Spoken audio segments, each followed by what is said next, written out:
In the deep sea, you're not on the ground just because you stopped sinking. Peacetime is hard times for merces like me. I used to be grateful for every job, no matter how boring or senseless it was. It's part of my routine to provide protection for supply boats and transports.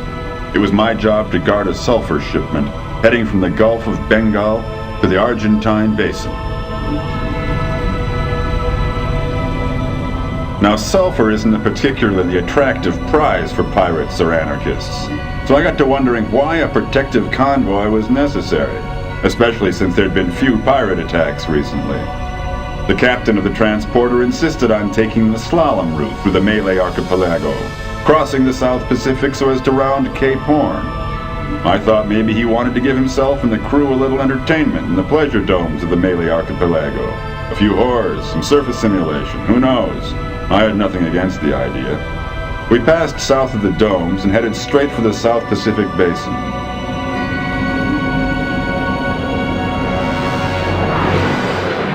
They came at us from every direction.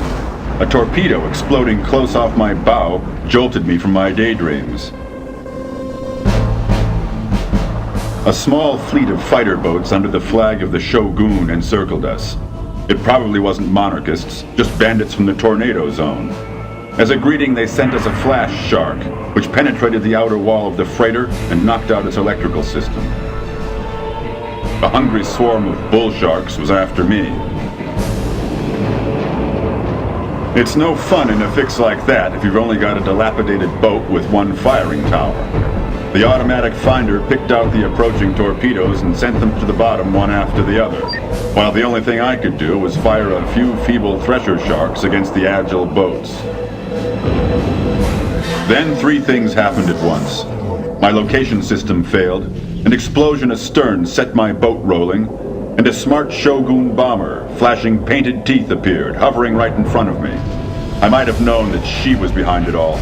My own personal nightmare from the depths of the tornado zone. I closed the valves on my suit, crawled into the escape hatch, and angrily jettisoned my lifeboat with a blast of compressed air.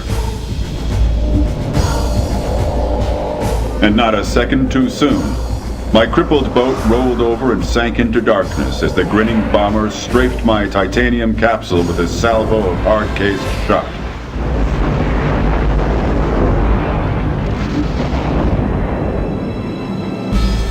One glance at the freighter confirmed what I feared. Two enemy boats had docked on. The crew was being dealt with already.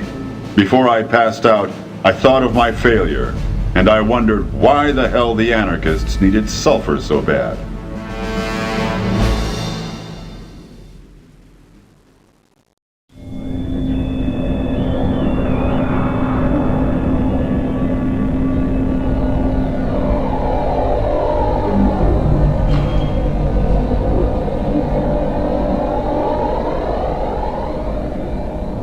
I came to, freezing on a cold metal floor, and I didn't know which was sharper, the features of the woman or the blade of the knife she threatened me with. She was a Russo-Japanese named Kung Lung, which means Red Dragon. A long time ago in a penal colony in the Sea of Okhotsk, I slept with her. But at that moment, feelings of nostalgia stayed deep. She was the enemy, always had been. I defeated her once in a fight at the edge of the Sandwich Trench and spared her life. She's like me. And our paths have crossed often, and she's always my enemy.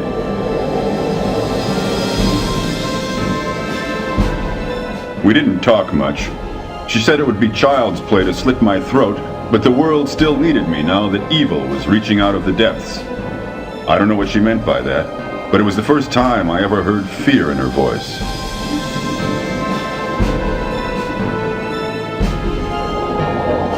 The Ronin didn't kill me. She did the same as I had done at the Sandwich Trench. She gave me a tank full of breathing gas and expelled me from a lock into the ocean.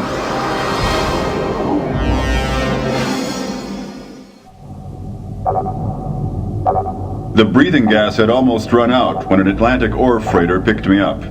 They brought me to the Argentine Basin, where an unpleasant meeting with my employer was waiting for me. That's where this whole damn business started.